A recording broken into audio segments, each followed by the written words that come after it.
Buick has been building cars now for 110 years. And this is the Buick Enclave, the largest vehicle in Buick's fleet, available 8-passenger seating. But in a different time, in a different era, well, Buick made a very different vehicle. Ladies and gentlemen, I give you something you're probably going to be very surprised to see. I know I was. This is the Buick Hellcat. Most outstanding, most sensational in Buick's imposing parade of war products is America's answer to tank dominance in battle, the Hellcat.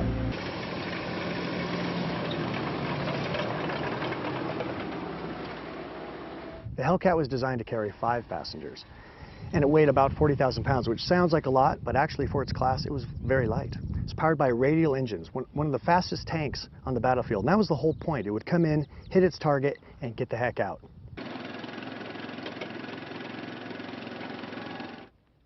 I'm now sitting in the tank with Bill, who is the gentleman who's restored this tank. And Bill, I don't know, I feel like we look kind of silly, but we're sitting in a tank, so we must look cool. Always look cool in the tank. So now that you have this thing, Bill, and I got to tell you, I'm incredibly jealous. What's your goal? What are you going to do with it? Well, our goal is to finish up the restoration. You know, it's owned by the Sloan Museum here in Flint, Michigan. And on occasion we do get it out and do a few things. We work on it, and of course it goes back because there's a lot of people want to see what it is. Right. Now, yeah, talk a little bit about the Buick heritage to this vehicle. I mean, you were telling me some things earlier, but I think it's fascinating. It was actually designed by Harley Earl and his team. Yes, yeah, absolutely. It was done that, and all the engineering was done at Buick. The assembly was done at Buick. A lot of different divisions helped with it. The cannon was built by Oldsmobile. The transmission is built by Hydromatic.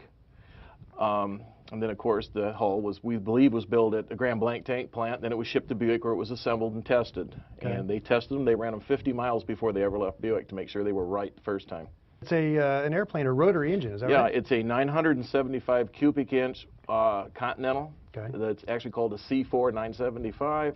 It has a supercharger into it. Wow. And at 2,500 RPM, it puts out 450 horse. And this is a light tank as far as tanks go. So what kind of speeds could it attain? This machine will run, it's rated at 55.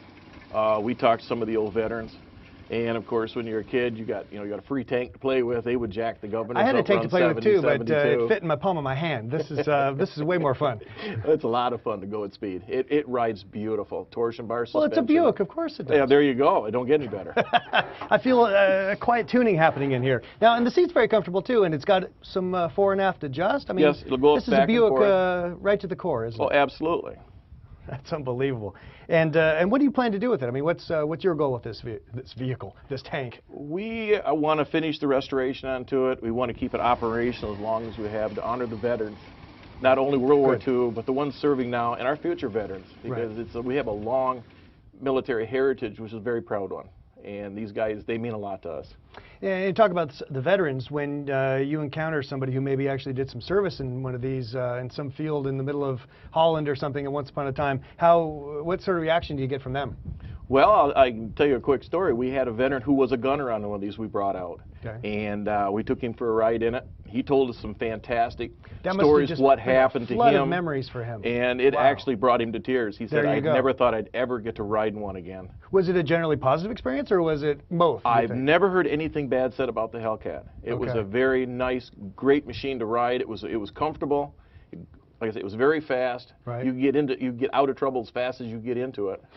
So, well, that's good when you're on the battlefield, isn't it? Oh, absolutely, yeah.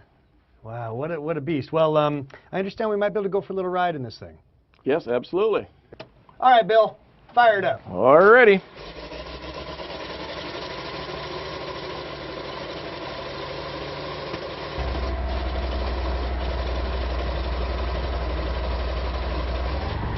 And here it is, the fighting Hellcat in action.